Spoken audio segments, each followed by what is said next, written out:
Day 22. Ooh, I don't know about you, but I'm feeling 22. Everything will be alright if you keep me next to you. It's time to reflect on our 2025 goal. It's time to reflect on our 2025 goal. What the frick? So I set myself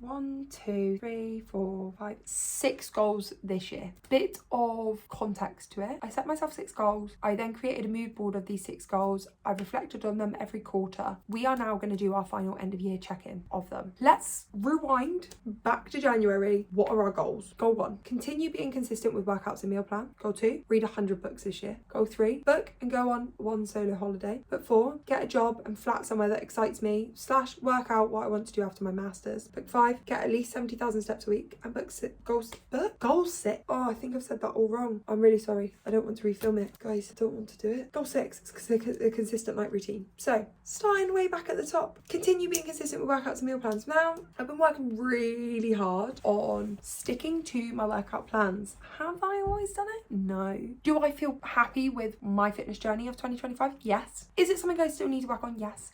But no one's perfect, and I do feel like life does get in the way, and at times, yes, I have just been lazy, but also at times I have been injured or been poorly or I've been on holiday. These things get in the way. I'm happy with what that looked like this year. Has it been perfect? No. But it doesn't need to be perfect. Progress isn't perfect. Progress isn't linear. Progress is small things that you do, you chisel away each day, and they all add up into something amazing. So I'm really proud of how and what I've done this year. Meal plans, they look different now. That's all I'm saying. They look different now. I started off the year obviously living by myself. I hate cooking, hate it with a passion, really don't like cooking. So for me, meal planning and prepping lunch and dinner every day work, because I wanted to get home from work, get something out the fridge, put it in the microwave and be done, and know that it's a nutritional meal. Now that I'm at home, doesn't work. So meal plans and prep has gone well when I needed it to, but now I just ensure that I'm eating 3 meals a day as often as I can. There are generally the weekends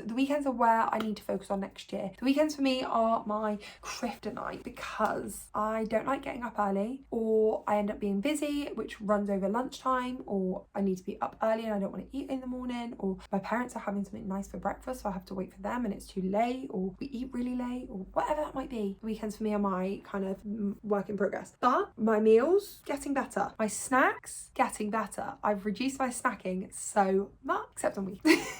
Basically, if I'm in a routine, I'm really good at not snacking. I have found that I need to prep my lunch, and if I prep my lunch for the weekends, it will probably be better because I reduce my snacking substantially. But if I'm off and I've got like food to snack on, I'm awful. So snacking has improved. Is it perfect? No. Am I happy with it? Yeah, I'm quite happy with what I snack on now, and I'm happy with my results from my progress. And to be fair, that is what matters. That is what matters, is that I'm happy with the progress that I've made. I'm happy with the consistency that I have shown and have given to this, and I'm happy with the meal plan and preparation that I do now, and that's all we can ask for. So obviously goal number 2 was read 100 books this year. Yep, I'm well over that. I am well over that. I will foil the illusion of Bookmas, day 22. It's the 18th of November I'm filming this. Soz, guys. I'm well over my 100 books. What's also been really nice is Goodreads have done bookmarks as well. I think like 4 or 5 times, and I've stuck to them as well. So each month or each time they release them, I wanted to hit all the bookmarks that Goodreads release so that I get a full collection. Not that it means anything, it's just fun. It's just a little challenge to do, and I'm thinking of maybe magpieing that for something next year. You'll have to wait and find out. Goal number 3 was book and go on 1 solo holiday. I went to Turkey alone. Was it the best holiday I've ever been on? No.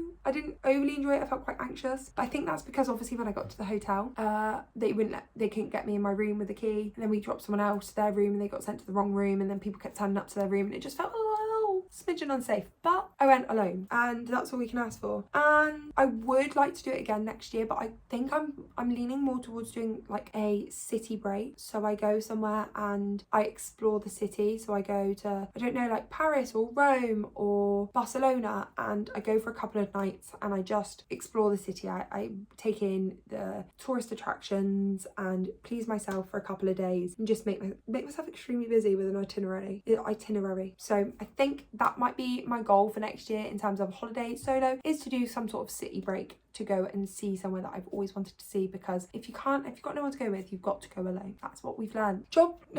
Goal number 4 was get a job and flat somewhere that excites me, which halfway through the year I realised wasn't going to happen, or not even halfway through the year, towards the end. So I adapted it and changed it to work out what I want to do after my masters, because basically I wrote that thinking I'm going to do my masters and then I'm going to go and get a job somewhere trying to be a Senko, get the experience and live by myself and have this great life. Obviously in February I decided I don't want to be a teacher for now. I'm not saying it's forever, it's a career that I've got forever, but I'm not saying I don't want to be a teacher forever. I'm just saying for now it's not for me. So I've kind of been working out what I want to do after my masters, and I feel like that was a good way to change my goal, because I didn't want to feel like I failed, because my goals changed, my vision alignment changed, the way I looked at things changed. I didn't feel like I had to be living somewhere else. I didn't feel like I had to have this great job, because I don't right now, and it wouldn't be feasible to be kind of retraining and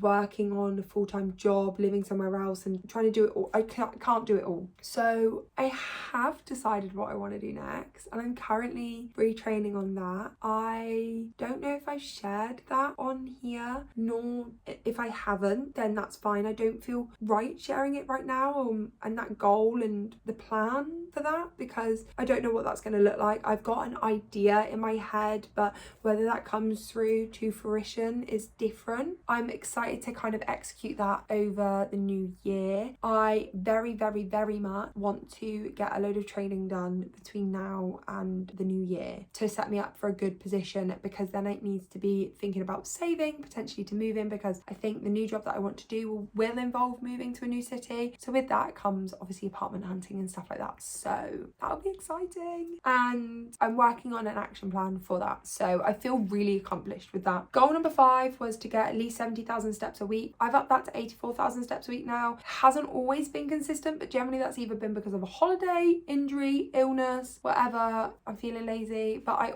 always tried to pick myself back up, and it's been mostly consistent throughout the year, and I do feel really, really good about that. I do want to continue having a step goal for next year, just because I feel like it keeps me accountable. I feel like I stick to it a lot better when I have some sort of goal in mind. So I will continue with that one, and I think I'll probably just stick on the 84,000 steps path. I don't think realistically I need to be doing any more during the week. I do feel like this is enough of a challenge that means I move my body with purpose, but it doesn't mean that it's a massive force of workout, which I think anything more would be. And the last goal was a consistent night routine, and to be honest, the less I talk about it the better. That one hasn't been done. I need to work on this, continue to work on this. I do find it hard living at home, purely for the fact that all of our schedules do not align. My parents eat quite late, whereas when I have a consistent night routine I like to eat quite early. My brother sometimes works back, so when I was going to bed earlier, he would then come home at 10:30, 11 o'clock at night, would obviously come in, speak to my parents. That would wake me up, so then that would throw off my consistent night routine. I feel more pulled to sit downstairs with my parents, which means I'm not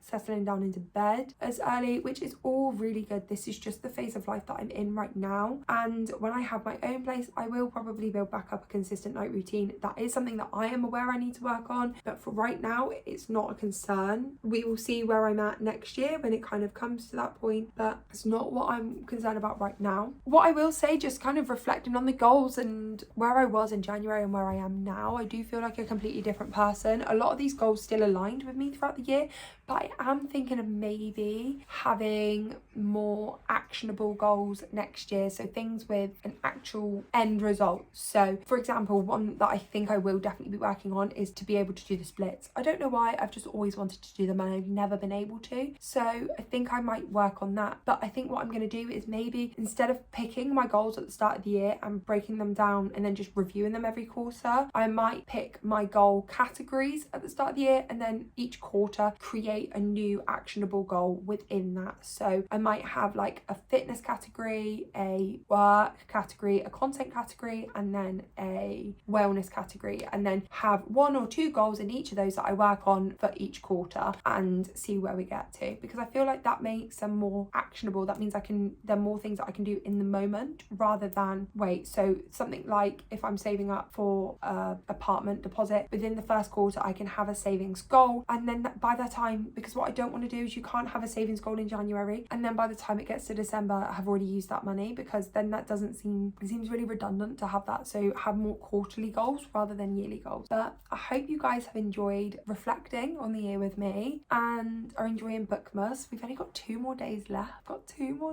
That's crazy. But thank you guys so much for watching, and I look forward to seeing you guys tomorrow. Comment down below one goal that you've achieved this year and maybe one goal you're considering for next year so I can get some inspiration before I start writing mine in the new year. But thank you guys for watching. I'll speak to you tomorrow. Bye.